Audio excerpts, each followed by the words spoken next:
What is up, diehards? Wes Monell in the building for AWOL Sports with Dill Monell Drew Lacuesta.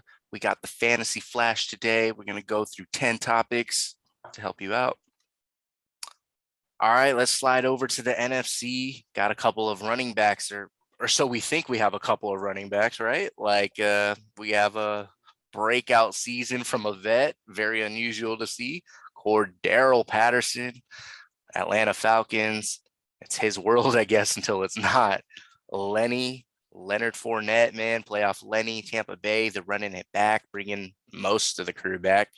Ronald Jones is out of the picture. Mike Davis out of the picture. You guys see the numbers here. Drew, you're on the clock. Who do you prefer? I'm a fan of both. We definitely saw Cordarrelle Patterson, kind of remind us of those years of Percy Harvin, where he was kind of doing both. So that was exciting to see. I mean, the kid, he's a big ass dude. He's a big body. I think he's 6'2", maybe 220, 230. And he's shown us that he can get it done, whether it was short yardage, whether it was big runs, and then in the passing game too. They were using him the right way. The thing is, it was a different team too. So it was great when Matt Ryan was there, but how are we gonna fit this all again and run it back with the same kind of offense? We don't know what that's gonna produce for an entire year next year. What I can say is, like you said, Fournette doesn't really have anyone to share with. It's a second round running back behind him. Tom Brady, we've known him to trust that running back that is great in pass protection, and that's Lenny. This is only Lenny's fourth year, you guys. I mean, he was the number one rated running back in high school. He was the number one rated running back getting into college in LSU. There's a reason why he was that kind of talent, and he showed us glimpses of that again when he got the opportunity with Tampa Bay. So I think he's going to get more consistent carries. He'll be on the field more, especially third downs with Tom. And I think now that he understands, and I think that he kind of earned his mojo back to his high school and college days where he was the guy. I think he's going to just get back to where he was, similar to Jacksonville. They're not as heavy running the ball, but I think especially now that we're getting into those years closer to Tom Brady's Hall of Fame career coming to an end, especially now that we see him sign that contract to be a sportscaster, we see these unfolding. I don't think they're going to be so much reliant through the air, and that's what Lenny's role is going to be, to carry this team majority of the way, but also have Tom's back when they're in the shotgun. Hey, who's your pick, Dill? Man, this is tough because Patterson. I'm sure found a place in everyone's hearts last year. Depending on how your league was set up, whether you can utilize him as a receiver, running back, that's pretty tough debate. And I'm sure fantasy commissioners lost tons of sleep over that too. But definitely had a special season though, right? I mean, looking at these stats here, I honestly did forget he got over 150 rushes. That's just a crazy stat there in my brain. And I am concerned though about the usage this year because again, it is a switch up at quarterback, right? Marcus Mariota, how much, as far as the rushing game, is that going to take away from Patterson being that option? Now, I'm not saying Jeremy McNichols is, an amazing running back, but, he's there, and, Damian Williams, they don't really have a log jam there. So I can't really see Patterson losing carries. I just struggle to see with the addition of, a Drake London and, Kyle Pitts taking that second level, and they did still draft a quarterback. So we got to see what, how that shakes up. So there's just too many question marks there as far as an offensive perspective. And yeah, it kind of is all reliable, right? We have Tom Brady offense. We know they're going to be sustainable. They're going to be in games. They're going to be able to score points. We've known that. And like you said, he's still getting close to the end of his career. So I think they will continue to utilize, Lenny in the running game and the passing game. We see 69 receptions there.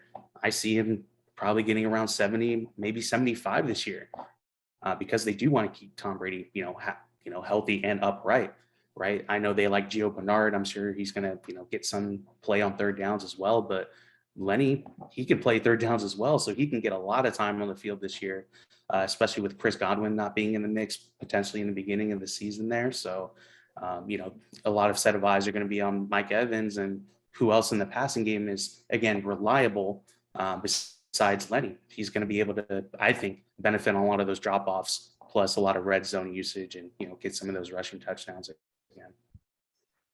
What a tough decision. I mean, I've never been off the Lenny bandwagon. I'm a big Fournette fan, always have been. Thought he'd overcome these early injuries in his career, and he has. He keeps coming back, and he keeps running strong, man. I think he's a 3-down back. He may not be the most appealing pass catcher, but he is more than capable. He's showing you what he can do. That's a lot of catches for a back that a lot of people don't think can catch the ball. He can. He's a 3-down back, man. It's plain and simple to me. I guess we're all intrigued. Is this going to continue for Patterson? He's not really a running back. He played receiver. He's primarily a returner. So it was pretty damn cool to just see him break out, to come out of nowhere. A coach gave him a chance. He kind of took advantage. We all thought it'd be Mike Davis, right? Last year, this time, whether you thought Mike Davis was going to be great or not is a different story. None of us saw this coming, this guy making this type of splash. He had just 27 carries less than Fournette, 17 catches less. That's very intriguing. I'm a little cautious though, because I think Patterson's going to get drafted a little too high where I'm willing to draft him. I know you guys are kind of alluding to that as well. Rachaad White, by the way, is the back. Drew, you brought up backing up Leonard Fournette. That's probably a sleeper, since we do know Fournette has some kind of injury history. We know Gio Bernard's not going to be that guy to just, all right, I'm gonna get the ball first, second down. It's probably going to be White. So there's a sleeper pick. As far as the Falcons go, man, I mean, you look at their depth chart. Dill brought up Damian Williams. That's kind of it. Allison, sure, he got a little bit of burn. He was kind of just a guy there. I like how Arthur Smith is like, look, I'm just going to give a guy a chance. And if a guy can play, he's going to stay on the field. And that's what happened. Patterson just earned more burn.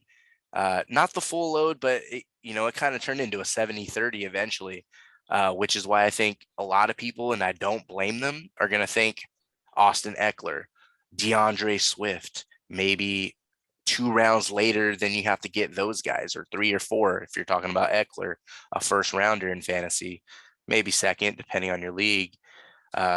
Do you guys think Fournette will be properly drafted? Because I know we all share kind of the same concerns on Patterson going a little high.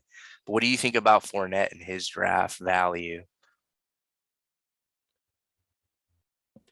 It's tough. I mean, based on like the information I was, looking into, I see he's usually in like between the top 15 running backs taken.